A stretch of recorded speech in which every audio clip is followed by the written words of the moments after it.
Enter FM 東京ミュージックレーダー、今夜のゲストはタイ出身のシンガー前田凛さんです。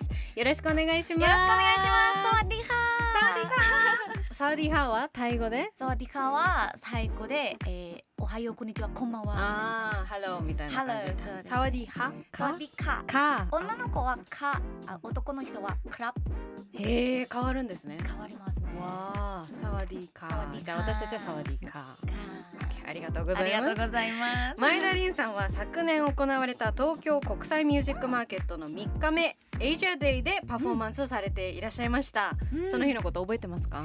いやよく覚えてますね。私も拝見させていただいたんですけど、そう2階で見てたんですけど、めちゃくちゃかっこよかったですね。ありがとうございます。いやでもファンの皆さんめちゃくちゃ温かかったですね。いやすごい盛り上がってましたよね、私あんまり女の子のファンがあんまりいなくて、そうなんです。その日は結構女の子の人が結構多くて、ですっごいおいおいおいしてくれて、私でも全然知らないと思ってるんですけど、でもやってくれて嬉しい。いやすごい素敵でした。本当に会場がもう一体化してて、もうみんなね手挙げてね。そうですね。すごい楽しかったです。わあよかったです。ありがとうございます。ちょっと今日は前田凛さんについていろいろ伺っていきたいんですけれども、まず名前の由来をちょっと聞きたい。これマインダリンと書いて、マイダリン。マイダリン。マイダリン。これはどうやってそのお名前はつけたんですか？私のニックネーム、タイ人は親から本屋real name とニックネームもらってて、両方もらうんですか？両方もらってます。で私のニックネームはマイン、英語の MIND、マインドでこのマインのマイデリンの前はこれからニックネームから取ってるんですね。で昔子供の時にマンダリンオレンジのゼリーが大好きで、でも子供の時になんかこれがゼリーだけどマンダリンオレンジの味だよって分からなくて、食べたい時にお母さんマンダリン食べたいみたいな感じ言ってて、でマンダリンって私のハッピーな言葉だからマインとマンダリンのミックスしてマイダリンになる。じゃあその自分の小さい時からIt's not really cute, sweet 昔のそのちょっとねハッピーな思い出から取ってマイダリンで読むときはマイダリンでいいですか？そうですね、よくミンダリンとか呼ばれて、でも本当はマインダリンです。OK、マインダリンさん。たまにマエダリンとかもちょっと日本語っぽくなる前田さんみたいな前田です。どうやって呼ばれてますか？じゃあファンのみんなからは。マイちゃんとか、たまにリンちゃんとかも呼ばれてます。今日はどう呼びましょうか？じゃあマイちゃんで。マイちゃん、わかりました。じゃあミカコちゃんって呼んでください。本当にいいですか？もちろんミカコさん、お願いします。ありがとうございます。ありがとうございます。マイちゃんはタイ出身ということですけど、今は日本に住んでらっしゃるんですか？そうですね、日本に住んでいます。もうちょっと3年。3年。じゃあそれまでは日本はなんか旅行とかでは来たことあって？旅行とかは2回3回くらいよく来ました。日本大好きです。わー嬉しい。何で最初その日本を知ってくれたんですか？お父さんは日本文化とか日本の音楽が大好きで、x JAPANの大ファンです。He obsessed about x JAPAN。すごい。で日本という国もあるよ、アニメとかもありますよで教えてもらって、で好きになりました。そこからじゃあやっぱりアニメ文化が結構大きいんですかね？そのまえちゃんがその日本を好きになったきっかけっていうのはアニメが大きかったりします？アニメという存在がまえちゃんのその日本好きっていう気持ちを大きくしたの？そうですね。アニメがメインですね。日本の文化とかもアニメから勉強になったので。そうか、アニメのストーリーとかから、そういう国なんだ、いつか行ってみたいなって女子高生とか毎朝パンを口に加えて走るんだみたいなね。本当はないって聞いたことあります。本当はあんまりないけどでもねよくパーティキュラーなね日本のモーニングみたいな感じですよね。そっか、じゃあ3年前に来た、その住み始めて日本語すっごいお上手ですけど、日本語はじゃあいつから勉強したんですか？日本語はアニメを見る始めた時も興味があったんですけど、でもその時は自分で本を買ったり自分で勉強したのでそんなに喋れなかったけど、でも日本に引っ越して、で仕事でとか日常で勉強して喋れるようになりました。じゃあもちろん積み重ねて日本語勉強はしてたけど、やっぱり入ってみて、その国に自分からその勉強してどんどん吸収して肌で吸収してっていう感じで、そうですね。そっちの方が早い。まあでもそうですね、私も小さい時オーストリアにいてインターナショナルスクールに入って5歳で行ったんですよ。何にもわからなかったけど、じゃあマダーラングエージは日本語。そう日本語、マダーラングエージ日本語で、もうなんかアップルぐらいしかわからない状態で行ってでもやっぱり半年ぐらい経っていつの間にか喋れるようになってたらしくて、でも親曰く早いですね。やっぱちっちゃいからね、吸収が早かったんですよね。でもそう本当やっぱ耳で慣れて、肌で吸収するっていうのはすごく大事だなと思いますね。そうですね。あと人間はwe have survival skill. It's like we're forced to live, so we have to like learn that. 自分で生きようとする力が強いからね、どんどん対応していけますよね。はい、ありがとうございます。英語はどうやって今タイ語と日本語と英語が喋れるんですよね。英語はゲームで勉強しました。ゲーム、オンラインゲームやって、でオンラインゲームで友達もできて、でいろんな国からの友達が英語を教えてもらいました。カモンラングエッジが英語だったんだ、そこで。すごい、やっぱ好きこそ知ってます。好きこそものの上手なれっていう。そうです。そっちの方が楽しいので。そうなんです。すごいな。いやちょっと私もまだまだ頑張りますわ。Your English is perfect. Really? I want to learn Thai. Oh yeah. I want to learn Thai. Yeah, please. ちょっと今日いろいろ教えてください。よろしくお願いします。日本の文化でちょっと一つ聞きたい。日本の文化とかでじゃあ驚いたこととかってありますか？一番びっくりしたのは、今もう慣れてきたんですけど、でも日本人は女の子ならお互いの前に服脱いでも大丈夫の文化、あっちめっちゃ驚きました。温泉に行く時とか、あとジムやピラティスのクラスに行く時とか、着替えがあるじゃないですか。でロッカーがある部屋の中で、みんな一緒に着替えしたり、ブラ脱いだり、そっかThis is okay things to do そっか、確かにタイではやっぱり知らない人の前だったら脱がない。じゃあそういうジムとか例えばそういう場所に行ったら、タイの方々どこでお洋服を着替えたり、それじゃあ個室があるんですか？そうですね。着替える場所があるんですけど、でもみんなで同じ部屋じゃなくてセパレート。そうですね。あとはPA の時にアニメで見たんですけど、PA の時に女の子みんなクラスルームで着替えですよね。体育の時？そう。タイも PA あるんですけど、でも一緒に着替えじゃなくて、家からその PA の服着て、でその一日中それで過ごすんだ。そうですね。それで違かったから違うかなと思う。そうか。日本はなんでだろう、温泉の文化とかがあるからなんですかね。多分ね、みんなね、一応小さいタオルはちょっと持ってったりとかするけど、確かに裸ですもんね。めちゃくちゃ見えますもんね。温泉なら女の子と女の子は私そんなに変な前は変と思ったんですけど、今はもう大丈夫ですけど、でも男と男は大丈夫かっていう感じ。男性同士だとそうですね。温泉に入るときになんかwow, they show everything to each other, and it's okay if it's a girl, but when it come to like men, I feel like they don't like feel shine or to show this sword. Yeah. I'm sorry, I'm calling a sword. Okay, nice way to say that. Nice way to say that word. Okay. Yeah, that was a びっくりした。そうなの。じゃあタイは女性よりも男性の方が見せるっていう文化がだから絶対ないに近いってこと。そうですね。そうなんですね。面白い。ちょっとこれはなんかいいカルチャーショックですね。そうです。ありがとうございます。でももう今はもう慣れてきました。慣れてきました。温泉大好きです。あ、嬉しい。いいですよね。ホットスプリングは本当にね、体も心もね、ほどけるからね。とても癒されました。ありがとうございます。ちょっともうちょっとそのまいちゃんの日本に対するなんかその気づいたこととかいろんなこと聞きたいんですけど、一度YouTube とかいろいろ拝見させていただいた時に見させてもらった時にまいちゃんの日本語がもう本当に綺麗で発音が。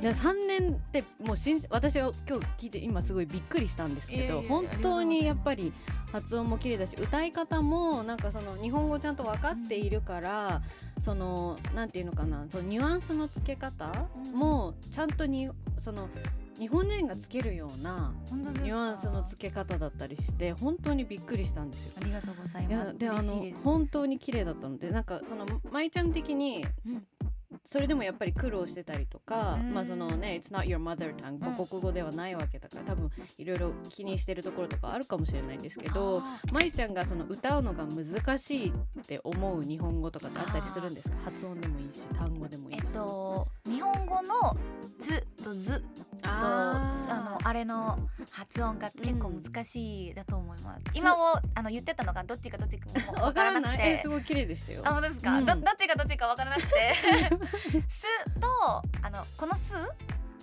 のさしすのすと点々があるのず、このつに点々の方、あれもこっちつ立ちつのつ、このつが点々があると、このすが点々があるは何が違うか分からなくて。でもそれって日本人的にも発音は一緒ですよね。そう一緒。そっか。点々がつかなかったらつとすになるけど、点々ついたらもうずもつもずも一緒だからI don't know the difference っていう顔してたけど今そう一緒だから日本人でも例えばなんか単語すぐパッと出てこないな、でもつつくとかそうってなった時に、つつくとかだったらまだわかるかもしれないけど、この単語のこのワードの図はどっちだっけ、すに点々だっけつに点々だっけみたいな話は日本人でもたまにあります。そうですか、なんでそうなったんでしょうね。すとつってね、なんかちょっと日本語勉強しようかな。なんかキャシーの中につつけるっていう言葉が結構あるじゃないですか。続くとかね、続けるで、つはアタック歌うときにずになっちゃうので、歌うときに難しい。そうです。なんかダイレクターさんからいつもあの言葉ずになっちゃうよ、もう一回歌ってもらおうでもう一回歌って、今回はちょっとだけずに戻ってるで、もうちょっと全然わからないです。そうね、自分でねまずソーブできない頭の中でね、まず耳でね感じ取れないとなかなか難しいですよね。そうか、確かにな、発音か。タイ語にもつとかずっていう発音はそもそもあるんですか？ないですね。ないんだ。すはあるけど、でもこのすの作業のすだけの音があります。じゃあ他行のつはないですね。し、ずもない。ずもない。へー、そうなんだ。そうですよ。うわー、それはじゃあ逆に、タイ語にあって日本語にない発音とかって何かあったりします？あります。何？ NG のサウンド。 NG ね、んぐ。そう。I have friends. When I have like new Japanese friends, I always ask them to say some word in Thai. And no one can say it's perfect. Maybe ちょっと試して、私に試してみて。そう意味はおごってるっていう言葉なんですけど。怒ってる。Angry？ Angry。怒ってる。หงุดหงิด。うわ。Once more。หงุดหงิด。もうちょっとหงุดหงิด The หงุด one is perfect。หงิด。これも NGIT ってこと？ NG。に近い Perfect. Yeah, 近い。You're the best one who pronounce it like closely. Yeah. じゃあまいちゃんの中で今んとこ私が1位みたいですやったちょっともうちょっとタイ語勉強しよう私今年ぜひぜひ。でもこれは怒ってるって意味なんですよね。だから急に私がタイの方にちょっとその発音試してみたくてにって言ったら怒ってるんだと思っちゃうよね。ちょっと気をつけよう。やっぱコップンカーとかขอบคุณค่ะ。サワディカサワディハ。サワディハとかがねまずはいいのかな。そうですね。ありがとうございます。まいちゃんちょっともうちょっといろいろ聞かせてください。お願いします。まいちゃんは音楽活動はいつからスタートしたんですか？音楽活動そうです。2015年ぐらいだったかな。2015年10年前。10年前私YouTube でアニソンカバーチャンネルを始めました。やっぱ一番最初は YouTube だったんですね。そうですね。そこで自分の好きなアニメの曲とかをちょっと実は見させてもらって、ありがとうございます。プラチナで坂本真綾さんの曲を歌っていらっしゃったじゃないですか。でカードキャプターさくらね。The one that I move my glasses a lot, which is I don't know why. メガネがちょっとずれちゃった。触っちゃってずっとevery 2 minutes I saw my メガネ。2分ごとにねメガネ触っちゃってたんですね。それはちょっと気づかなかったけど、でも本当に多分年齢も近いから好きな曲、私も好きな曲いっぱい歌ってらっしゃって、あとゆいさんのねゆいさん大好きです。グッバイレイスとか Feel My Soul とかもすごくそこまで見たんですか？見ましたよ。嬉しい。やっぱ発音が本当に上手だし、ありがとうございます。何よりやっぱ声がねすごく素敵で、ありがとうございます。なんか可愛いけどもちろん可愛いだけじゃないっていうか、その透き通る感じとかまっすぐ伝わってくる感じがね本当に日本人じゃないのかみたいな。ありがとうございます。ちゃんと言葉が日本語として伝わってくるっていうのがすごいなと思って、なんか日本人としても嬉しく感じたんですけど、ありがとうございます。やっぱりそのアニメの曲がまいちゃんのルーツになるんですかね。その音楽のルーツとしたら。好きアニソンも大好きだったけど、でももちろんゆいさんとかも大好きなので、ゆいさんの音楽とかも結構カバーしました。あとワンオクロックさんも大好きだった。じゃあライブのパッションはそこから来てるのかもしれないですね。ライブのティムでやってた本当にパワフルで、すごいかっこよかったんですけど、そのちょっとロックな感じもすごい感じて、ありがとうございます。そうなんだ。じゃあ割と J-POP が多いんですかね。 J-POP が多いんですね。あとはアメリカのエビュー・ラビーンさん。Avril Lavigne 大好き。 That's my favorite artist too. Me too.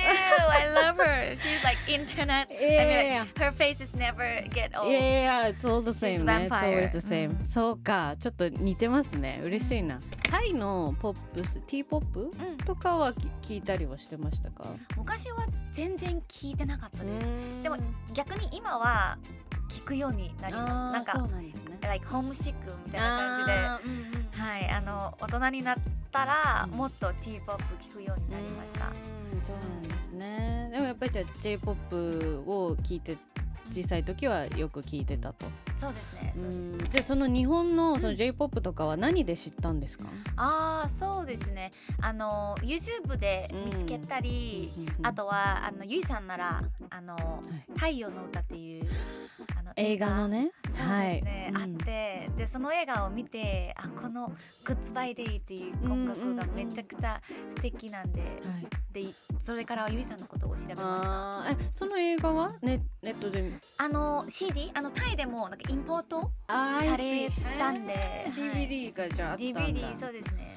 はあ、すごい。でそこから見ました。ディグしてって、はい、その時は多分ジュニアハイスクール中学生だったんで、あんまりお金もなかったんだけど、でもI collect like piece by piece of my money お金を集 to buy め her て CD ちょっとずつお金をねセーブして、それで買ったんだ。そうですね。はあ、そうなんだ。実は結構 YouTube 見させてもらったんですけど、ありがとうございます。昔本棚紹介してる動画ありましたよね。漫画がずらっと並んでて、見てくれたんで上にゆいさんのアルバムもね何枚かあってね、ありました。うわ同じアルバム持ってるわと思いながらそうあれは日本で買ったじゃなくて、なんかFacebook でなんか買ってもらう人があるんですけど、でも2倍ぐらい高くわ売ってる。で中学生のお金で使いました。頑張って買ったんだゆうさんのためにそうか、でもそうだよね、今ほどねサブスクリプションとかもないから、やっぱりなかなか大変ですよね。私もそれこそアブリル・ラビーンのCD アルバムをずっと欲しかったけど、まだあんまりお金がなかった時に、中学のジュニアハイスクールのなんかエングリッシュクラスの先生がなんかハロウィンパーティーの時にその Losing Grip っていうアブリル・ラビーンのアルバムをなんか BGM としてその CD デッキと一緒に持ってきてて、でなんかすごくいいって私が言ってたらOh, I can give you って言われて、そこでそう初めてアブリル・ラビーンのアルバムゲットして、そうThat そこ teacher is で so sweet. いやそうだからそれのおかげでねなんか知ることができたなと思いますよね。いいですね。それいいですね。そうなんですよ、いい思い出。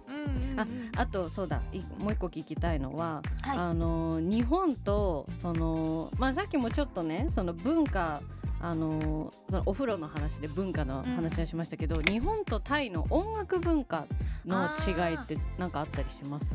ありますね。どういうものが？日本の音楽が complicated。Oh, really? なんか複雑？楽器がいっぱい入って、いろんなサウンドなんか結構細かいっていうか、でもタイの音楽はすごいシリングっていうかリラックス系が多い、アクスティックの音楽が結構多くて、なんか一時期その T-POP はエモいみたいな Do you know エモい？エモーショナル？エモーショナル、そこから来てるエモいっていうなんかそういうフレーズを一時期よく SNS で見て、そうです。そうエモいっていうかチルな感じというか、チルとあとはラブストーリーが多い。だからエモいかな。その T-POP というその音楽ジャンルの中でめちゃくちゃラブストーリーが多いんですか？めちゃくちゃラブストーリー、90% ラブストーリーだと。そうなんですね。日本の音楽私が気がするのは、なんかいろんな話があって、応援歌とか、この世界悪いの音楽とか、いろんなジャンルがあるんだけど、でもタイの音楽はラブソングがめちゃくちゃ多いですね。面白い。なんででしょうね。あんまりタイ人はロマンチックかな。そうか。それがあるんだね。ラブが好きかな。じゃああんまりなんかエンカレージングな曲、その勇気づけるとか応援歌とかはそんなにない。あるけど結構少ない。今はすっごい少ないですね。そうなんですね。タイ人はラブエクスプレッションが結構強くて、今はなんかバレンタインの近いので確かにトピックが合うんだけど、なんか聞いたことあるんですけど、日本人はあんまり愛してるとか言わないじゃないですか。確かに言わないですね。タイ人は結構毎日お互いに言ってます。結構it's a common thing in Thailand. How do you say it in Thai? I love you. ちゃんとの言葉はシャンラックンだけど、でも相手に言うときに可愛くなるの言葉なら、ラッナとかラ好きだよ。可愛いそうなんだ。確かにそう、日本はね言わないですよね。言ってます？ちゃんとご家族に。ほいってなんか勢いよく言ってますけど。それはどうしてですか？シャイだから？シャイ？そうですね。やっぱシャイですね。ね言えばいいのに。言われたら嬉しいですよね。そうですね。嬉しいですね。私は割といろんな家族とかにもこまめに言うようにはしてますよ。まあでも愛してるはちょっとハードル高いから大好きだよとか、あとありがとうをめちゃくちゃ言うとかね、そういうのは大事にしてるかもしれないですね。そう、なんでだろうね。愛してるってなると急にちょっとなんか重い、ハードルが高くなるね。I like you ぐらいの、好きだよだとでもなんかちょっと恋愛っぽすぎちゃうっていうか、なんか not family love な感じもちょっとそんなにしないっていうか。そっか。だね。タイ人は I miss you と同じレベルくらいに I love you やってるんですね。素敵ですね。じゃあタイの方ともし例えば恋愛するってなったらすごい愛情表現をしてもらえるのかもしれない。そうですね。Maybe it's gonna sound like annoying そんなこ but と we ない just like that. We just love to say I love you. まあそれはね文化もあるかもしれないけど、でも結構私の周りはやっぱり私が海外住んでたっていうのもあって国際結婚してる人も多くて、みんなその壁は乗り越えた上でやっぱり最終的に愛情表現は多い方がいいにみんな言ってる、そうですか。多い方がいいって最終的になってるやっぱり。じゃあよかった。ちょっと TMR のリスナーさんもみんな大切な人に愛を伝えていくようにしましょうね。よろしくお願いします。I love you 言ってください。溢れていきましょう。はい。じゃあもうちょっと聞きたいんですけど、まいちゃんはその日本語の曲を歌うときにどういうところを意識して歌うようにしてるのかなと思ってちょっと。そうですね。私は昔も今もアニソンを歌うのが多いので、もちろん歌詞の意味を全部理解できるように意識しているし、あとは今はカバーじゃなくてアニソンシンガーになってるから、その歌詞をもうちゃんと伝えるように自分の中でlike a little piece that link with the lyrics を探して自分の経験したこととかをコネクトして、ないなら想像してみて歌うが多いかなと思います。でも実際そのアニソンってすごくなんて言うんだろうな結構表現が例えばねその勇気出してとかなんか戦い続けるとか、なんか一見ちょっと聞いた時だと、日常では言葉ではあんまり言わない言葉ではあるけど、でも絶対にみんながその、生きてて経験してる上で絶対何かしら心で戦ってたりするし、絶対そのコネクトする部分があるから、私たちはアニソンにすごい勇気をもらうわけじゃないですか。そうですね。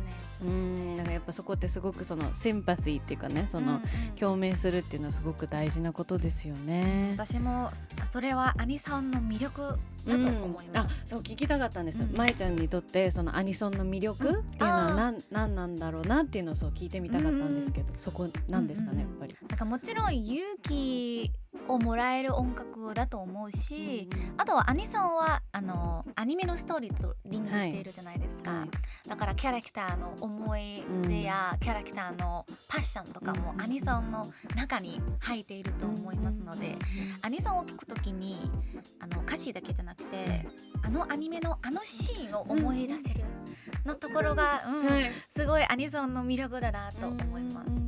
じゃあもうそういうそのねアニソンに対しての強い思いがあったまいちゃんがその今もうアニソンシンガーとして日本でアニメの曲を実際に歌っていらっしゃるわけじゃないですか。You're an Anison singer, right?